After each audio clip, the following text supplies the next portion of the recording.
बहुत समय पहले की बात है। एक गांव में एक किसान रहता था। गांव में पानी की व्यवस्था ना होने के कारण वह उस गांव से कुछ दूर झील से रोज़ पानी लेने जाया करता था। वह अपने साथ 2 घड़े ले जाया करता था, जिसमें से एक घड़ा फूटा हुआ था और दूसरा घड़ा सही था। उसमें कुछ भी कमियां नहीं थी। वह किसान दोनों घड़ों को एक डंडी के दोनों किनारों में बांधकर लटका लेता था और अपने कंधे पर रख कर वह पानी लाता था। पानी लाते वक्त फूटे घड़े में से आधा पानी रास्ते में ही गिर जाता था, जबकि सही घड़े का पूरा पानी घर पहुंच जाता था। इस तरह से उस किसान के पास सिर्फ 1.5 घड़ा पानी ही रोज़ पहुंच पाता था और यह प्रक्रिया बहुत दिनों से चलता आ रहा था। सही घड़े को इस बात का बहुत घमंड था कि वह पूरा पानी किसान के घर पहुंचाता है, पर वहीं पर फूटा घड़ा इस बात को लेकर बहुत ही निराश और उदास रहता, क्योंकि उसका आधा पानी रास्ते में ही गिर जाता था। ऐसे में वह बहुत परेशान रहने लगा और उसके मन की बेचैनी बढ़ने लगी। आखिरकार उससे रहा नहीं गया और एक दिन उसने किसान से कहा, मैं बहुत शर्मिंदा हूँ, मैं आपसे क्षमा मांगना चाहता हूँ। किसान बोला, क्यों, क्या हुआ, किस बात की क्षमा मांग रहे हो?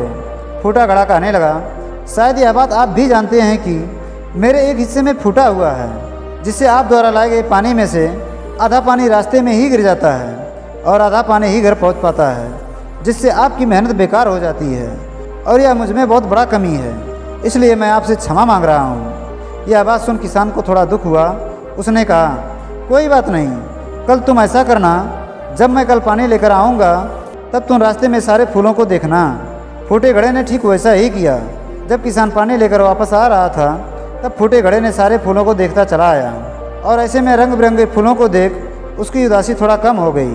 पर जब तक वह घर पहुँचता तब तक उसके घड़े में से सिर्फ आधा पानी ही बचा था।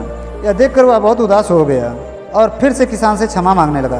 किसान बोला, शायद तुमने ध्यान नहीं दिया, रास्ते में आते वक्त जितने भी फूल थे वो सिर्फ तुम्हारे ही तरफ थे, सही घड़े की तरफ एक भी फूल नहीं था। ऐसा इसलिए क्योंकि तुम्हारे अंदर की कमियों को मैं पहले से ही जानता था, इसलिए मैंने तुम्हारे वाले रास्ते की तरफ रंग बिरंगे फूल के बीज बो दिए और तुम इसे थोड़ा थोड़ा कर रोज़ सींचते रहे, जिससे सारे फूल बड़े हो गए। अब इन फूलों की वजह से रास्ते खूबसूरत दिखते हैं। इन खिले हुए फूलों को मैं रोज़ भगवान को अर्पण करता हूँ, अपने घरों को भी सजाता हूँ और ये सब हुआ है सिर्फ तुम्हारे ही वजह से। इसलिए तुम्हारा स्थान सही घड़े से भी ऊंचा है, इसलिए तुम जैसे भी हो वैसे ही बेहतर हो। दोस्तों, सबसे पहले तो हमें ये समझ लेना चाहिए कि इस दुनिया में कोई भी इंसान परफेक्ट नहीं होता। हर इंसान के अंदर कुछ ना कुछ कमियाँ होती है, उसे बस अपनी कमियों को मजबूती बनाना आना चाहिए।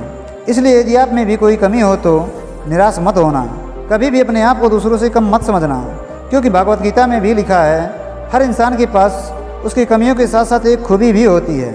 इसलिए अपने कमियों को अपना मजबूती बनाओ और यदि आप ऐसा करते हैं तो आपकी कीमत भी फूटे घड़े की तरह सही घड़े से भी ज़्यादा हो जाएगी।